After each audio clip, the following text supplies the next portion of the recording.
Hello, and welcome to Cindy's Corner. Today, boys and girls, get your book, Charlotte's Web, and the author is E.B. White. And we're going to quickly turn on a table of contents, and we are on Chapter 13. And Chapter 13 is on page 92, Good Progress. Good Progress. And it's a kind of a long chapter, so bear with us. Good progress. Far into the night, while the other creatures slept, Charlotte worked on her web. First, she ripped out a few of the orb lines near the center. She left the radial lines alone, as they were needed for support. As she worked, her 8 legs were a great help to her. So were her teeth. She loved to weave, and she was an expert at it. When she was finished ripping things out, her web looked something like this. A spider can produce several kinds of thread. She uses a dry, tough thread for the foundation lines, and she uses a sticky thread for snare lines, the ones that catch and hold the insects. Charlotte decided to use her dry thread for writing the new message. If I write the word terrific with sticky thread, she thought, every bug that comes along will get stuck in it and spoil the effort. Now, let's see. The first letter is T. Charlotte climbed to the point at the top of the left-hand side of the web. Swinging her spinnerets into position, she attached the thread, then dropped down. As she dropped, her spinning tubes went into action, and she let out thread. At the bottom, she attached the thread. This formed the upright part of the letter T. It was a capital T. Charlotte was not satisfied, however. She climbed up and made another attachment right next to the first. Then she carried the line down so that she had a double line instead of a single line. It will show up better if I make the whole thing with double lines. She climbed back up, moved over about an inch to the left, touched her spinnerets to the web, and then carried a line across to the right, forming the top of the T. She repeated this, making it double. Her 8 legs were very busy helping. Now for the letter E. Charlotte got so interested in her work, she began to talk to herself as though to cheer herself on. If you have been sitting quietly in the barn cellar that evening, you would have heard something like this. Now for the letter R. Up we go. Attach, descend. Pay our line. Whoa, attach, good. Up you go. Repeat, attach. Descend, pay the outline. Whoa, girl, steady now. Attach, climb, attach. Over to the right. Pay out line. Attach.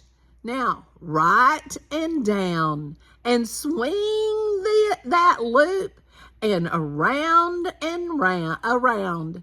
Now, in to the left. Attach, climb, repeat. Okay, easy. Keep those lines together. Now, then, out and down for the leg of the R. Pay out line. Whoa! Attach. Ascend. Repeat. Good girl. And so, talking to herself, the spider worked at her difficult task. When it was completed, she felt hungry. She ate a small bug that she had been saving. Then she slept. Next morning, Wilbur arose and stood beneath the web. He breathed the morning air into his lungs. Drops of dew catching the sun made the web stand out clearly. When Lurvy arrived with breakfast, there was the handsome pig, and over him, woven nearly in block letters, was the word terrific. Another miracle! Lurvy rushed and called Mr. Zuckerman. Mr. Zuckerman rushed and called Mrs. Zuckerman. Mrs. Zuckerman ran to the phone and called the Orables. The Orables climbed into their truck and hurried over. Everybody stood at the pig pen and stared at the web and read the word over and over, while Wilbur, who really felt terrific, stood quietly, swelling out his chest and swinging his snout from side to side. Terrific, breathed Zuckerman in joyful admiration. Edith, you better phone the reporter on the Weekly Chronicle and tell him what has happened. He will want to know about this. He may want to bring a photographer. There isn't a pig in the whole state that is as terrific as our pig. The news spread. People who had journeyed to see Wilbur when he was some pig came back again to see now that he was terrific. That afternoon, when Mr. Zuckerman went to milk the cows and clean out the tie-ups, he was still thinking about what a wondrous pig he owned. Lurvy, he called, there is to be no cow manure thrown down into the pig pen. I have a terrific pig. I want that pig to have a clean, bright straw every day for his bedding. Understand? Yes, sir, said Lurvy. Furthermore, said Mr. Zuckerman, I want you to start building a crate for Wilbur. I have decided to take the pig to the county fair on September the 6th. Make the crate large and paint it green with gold letters. What will the letters say? Asked Lurvy. They should say Zuckerman's famous pig. Lurvy picked up the pitchfork and walked away to get some clean straw.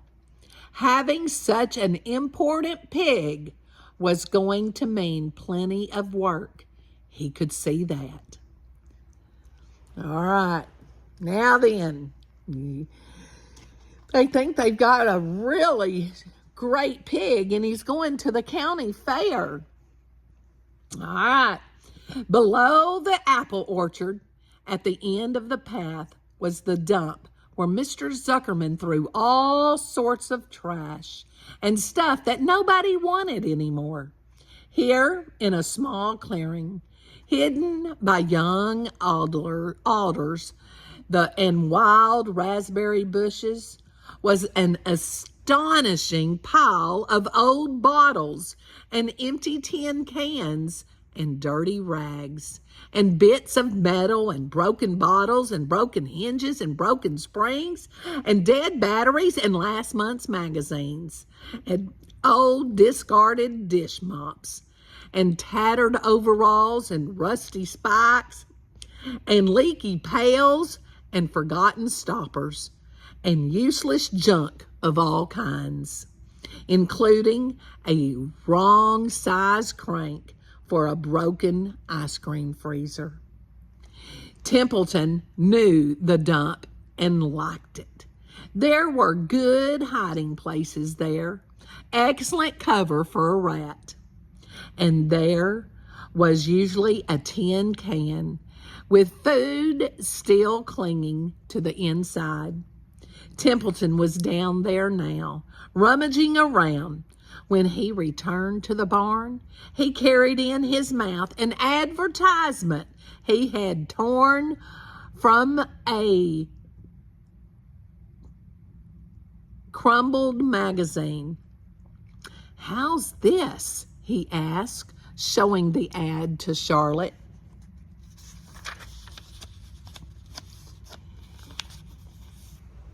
"It says crunchy." "Crunchy would be a good word to write in your web." "Just the wrong idea," replied Charlotte. "Couldn't be worse. We don't want Zuckerman to think Wilbur is crunchy. He might start thinking about crisp, crunchy bacon and tasty ham." That would put ideas into his head. We must advertise Wilbur's noble qualities, not his tastiness. "Go get another word, please, Templeton." The rat looked disgusted, but he sneaked away to the dump and was back in a while with a strip of cotton cloth. "How's this?" he asked. "It's a label off of an old shirt." Charlotte examined the label. It said pre-shrunk. "I'm sorry, Templeton," she said, "but pre-shrunk is out of the question. We want Zuckerman to think Wilbur is nicely filled out, not all shrunk up. I'll have to ask you to try again." "What do you think I am, a messenger boy?" grumbled the rat. "I'm not going to spend all my time chasing down to the dump after advertising material." "Just one more, please," said Charlotte. "I'll tell you what I'll do," said Templeton. "I know where there's a package of soap flakes in the woodshed. It has writing on it. I'll bring you a piece of the package." He climbed the rope that hung on the wall and disappeared through a hole in the ceiling. When he came back, he had a crisp blue and white cardboard in his teeth. "There," he said triumphantly. "How's that?" Charlotte read the words, "With new radiant action."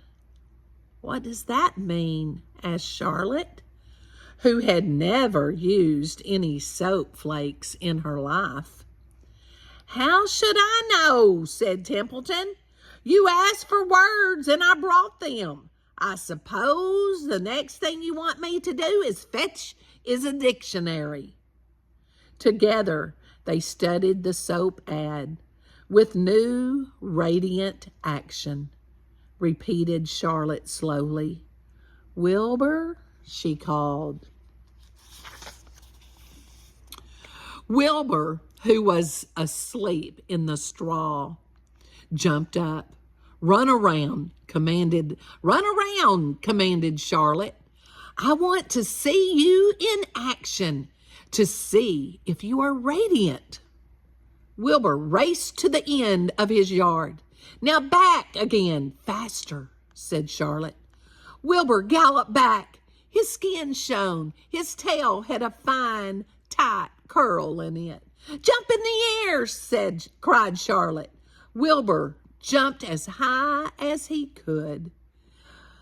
"Keep your knees straight and touch the ground with your ears," called Charlotte. Wilbur obeyed. "Do a backflip with a half twist in it," cried Charlotte.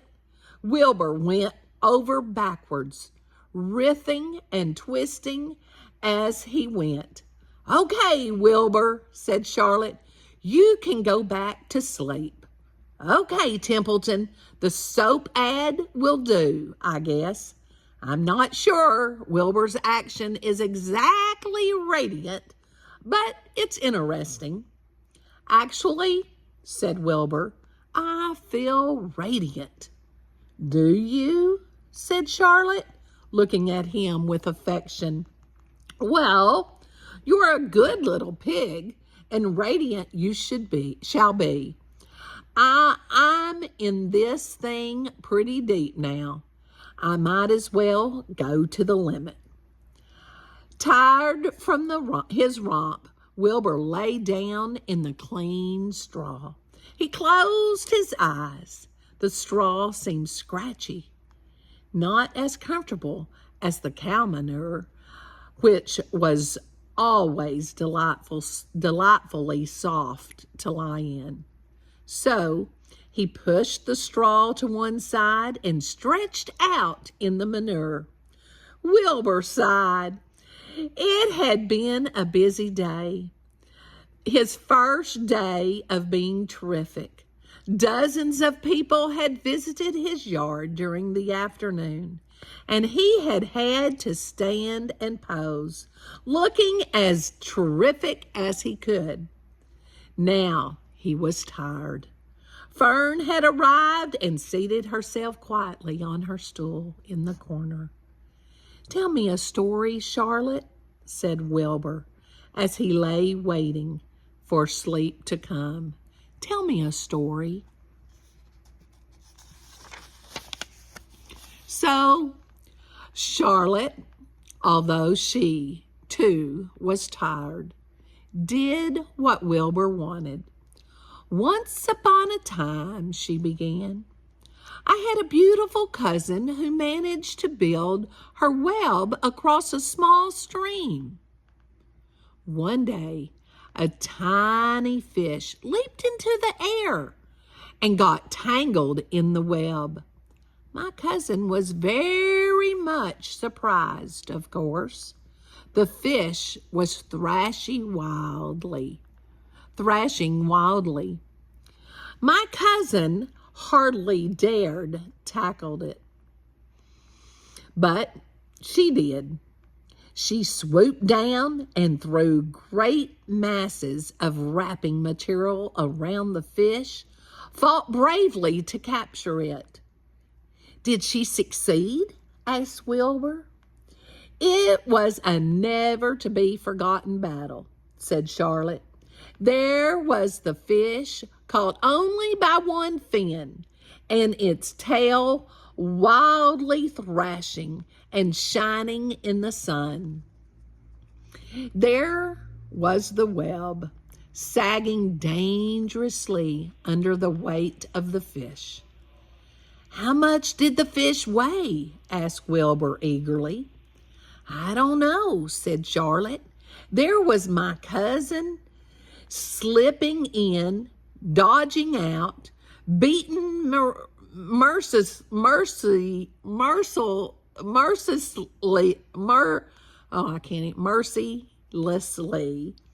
over the head by the wildly thrashing fish, dancing in and dancing out, throwing her threads and fighting hard. First she threw a left around the tail. The fish lashed back. Then a left to the tail and a right to the midsection. The fish lashed back. Then she dodged to one side and threw a right and another right to the fin. Then hard left to the head, while the web swayed and stretched. Then what happened? Asked Wilbur. Nothing, said Charlotte. The fish lost the fight. My cousin wrapped it up so tight it couldn't bulge. Then what happened? Asked Wilbur. Nothing, said Charlotte. My cousin kept the fish for a while, and then when she got good and ready, she ate it. Tell me another story, begged Wilbur. So Charlotte told him another cousin about another cousin of hers who was an aeronaut. What is an aeronaut? Asked Wilbur. A balloonist, said Charlotte. My cousin used to stand on her head and let out enough thread to form a balloon. Then she'd let go and be lifted into the air and carried upward and on the warm wind. Is that true? Asked Wilbur. Or are you just making that up? It's true, replied Charlotte. I have some very remarkable cousins. And now, Wilbur, it's time you went to sleep. Sing something, begged Wilbur, closing his eyes. So Charlotte sang a lullaby while crickets chirped in the grass and the barn grew dark. This was the song she sang. Sleep, sleep, my love, my only, deep, deep in the dung and the dark. Be not afraid and be not lonely. This is the hour when frogs and thrushes praise the world from the woods and the rushes. Rest from care, my one and only, deep in the dung and the dark. But Wilbur was already asleep when the song ended. Fern got up and went home. Now, our next chapter is going to be Dr. Doran. I hope you enjoyed chapter, 13? And give it a thumbs up. And if you hadn't subscribed, go ahead and hit that subscribe button so you can share Cindy's Corner with your family and friends and colleagues so they don't miss story time and chapter books. Have a great day. See you later. Most importantly, give somebody a hug and tell them you love them.